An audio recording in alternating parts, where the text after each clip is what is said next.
Hello, I'm Adonica McAllister, and I'll be presenting on behalf of my group. My group includes myself, Jordan Lambert, Natalia Lupo, and Juan Mendieta. And the problem that we identified is the Affordable Care Act, specifically the employer mandate portion of the Affordable Care Act. So, what exactly is happening with that? In anticipation of the Affordable Care Act employer mandate, a lot of businesses have begun to reduce hours for full-time employees, and lower wage employees who are offered employer-sponsored health care coverage are ineligible to use the marketplace to shop for options, essentially, and even though they may get a better deal. The employer mandate has been delayed and is now scheduled to begin sometime in 2015 or 2016. So our desired condition, or what should be happening, is that businesses should be operating as normal and all employees should be free to choose their healthcare. And it should have been implemented back in 2014. However, we are still waiting on that portion of the Affordable Care Act. Now, identifying the causes, which is the next step in our decision-making process. The Affordable Care Act requires that all businesses with 50 or more full-time equivalent employees provide health insurance to at least 95% of these employees and their dependents. Setting our objectives, we have a few. The first is that businesses will not cut hours to save money for the employer mandate rollout. Secondly, lower income workers will have the option to choose employer-sponsored healthcare or to shop the marketplace. Lastly, this is something that we want instead of a requirement. Part-time employees whose hours were significantly reduced within a year of the employer mandate will now be considered full-time equivalent employees. So we formulated our alternatives, and so our options, we developed 5. Our options are to stop the Affordable Care Act altogether. The next option would be to stop the employer mandate portion of the Affordable Care Act. Require businesses to provide health care to all employees, both full-time and part-time. That was the third option. Option 4 would be to give employers significantly reduced healthcare rates to cover their full-time employees. And the final option that we decided on would be to charge higher income full-time employees higher fees for healthcare. So in looking at our balance sheet, we've developed the expected consequences, the positives, and the negatives. And so there are several with the Affordable Care Act. And so we'll discuss the gains and the losses for self, the positives for self.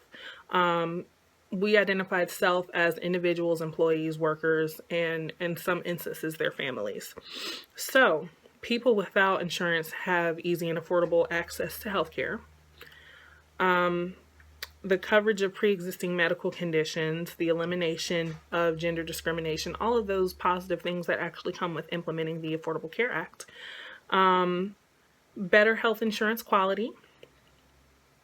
And there's the improvement of Medicare, making it easier on seniors and those who may not be able to afford health care but are eligible for other sorts of health insurance options. The negatives, or the losses. The government is now basically stating that everyone must have insurance or they'll have to pay a penalty for it. This obviously puts people at a disadvantage. It's great to have health care, but it's even better to be able to afford it. There may be some tax issues associated with it. And I don't know how many of you have had the opportunity to actually shop for healthcare, but it's not easy. It's challenging. It's a challenge to really understand what you're looking at, and so the marketplace is a little complicated. The premiums can still be expensive depending on the income. Some people may not still be able to afford it. Now, in the gains and losses for others, we see others as employers, healthcare providers, in the state and federal government. Some positive sides for others would be that there's a free market and a better economy for healthcare industries. Small business can get tax credits.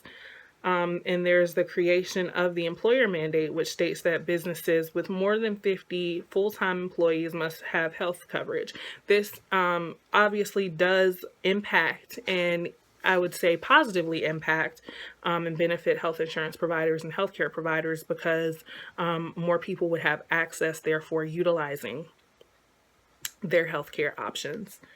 And finally, there would be the expansion of Medicaid. And the losses for others, we can mention that Medicaid uses federal and state funding.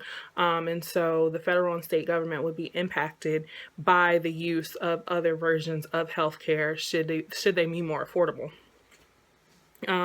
If the employers are obligated to provide health insurance to employees, some companies may cut down employee hours and their salaries to cover the contribution made by the companies, which is the main issue that we did identify with the Affordable Care Act, is that employees are being impacted financially.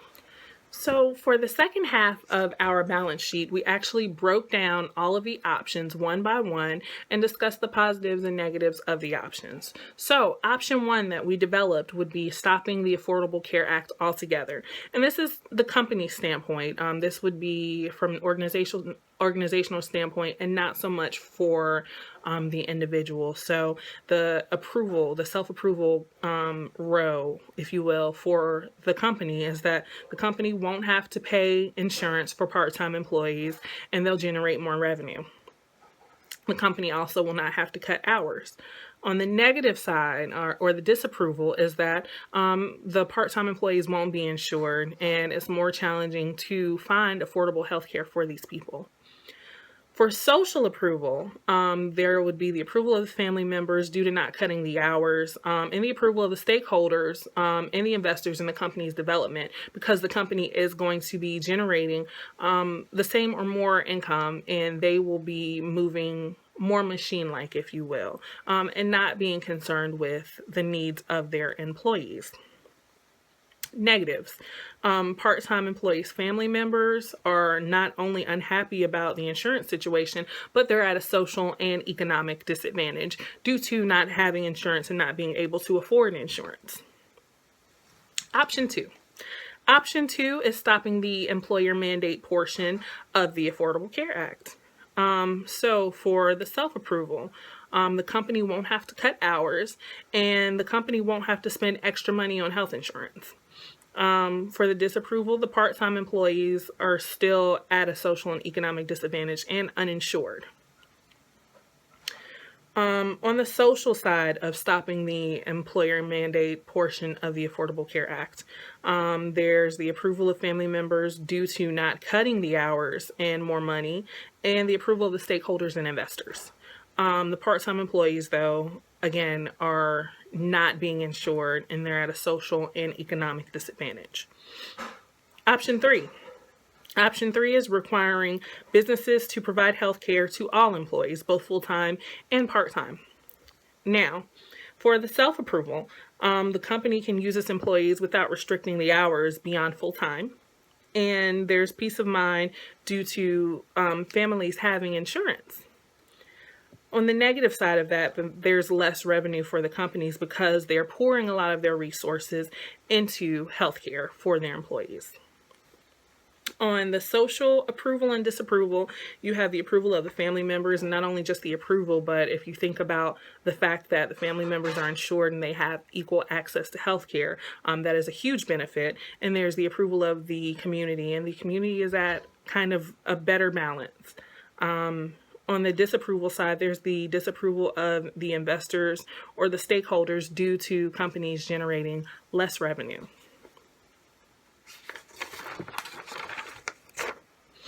Option four is giving employers significantly reduced healthcare rates to cover full-time employees.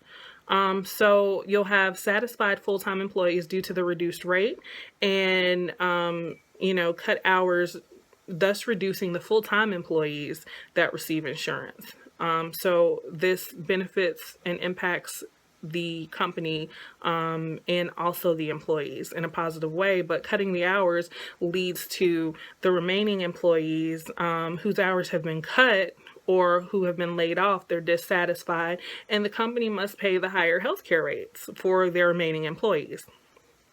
On the social approval and disapproval sides, we have the approval, of full-time employee family members due to the lower rates, and, hopefully a healthier family. But there's the disapproval for the employees that are laid off, unemployed, and underemployed, and there may be an increase in the unemployment population, which we would need more government funds to cover. Our final option is to charge higher income full-time employees higher fees for healthcare. And this is from the views of the employee. So on the self-approval and disapproval side, we have that we feel better about contributing to society. We have healthcare, and everything is optimal for the employees. However, on the negative side, we'll get less money per paycheck, and we won't be able to spend money on hobbies, leisurely things, and it may impact our overall financial situation. On the social approval and disapproval, we have the approval of the family and friends, community, religious groups, based on the fact that you are a contributing member of society. And on the negative side, your spouse, your family may not be happy about having less income. You may be unable to provide adequately for your children and family based on the money that you're no longer bringing in because you're contributing more to healthcare. And you may need supplemental income, which provides less time for family and less self-care. So those are the options that we've identified. And as you can see, the Affordable Care Act is a complicated issue, and there are several options, but I don't think that there is an ideal situation for anyone because everyone's going to be impacted and someone does have to make a sacrifice. Thank you, and this is our project.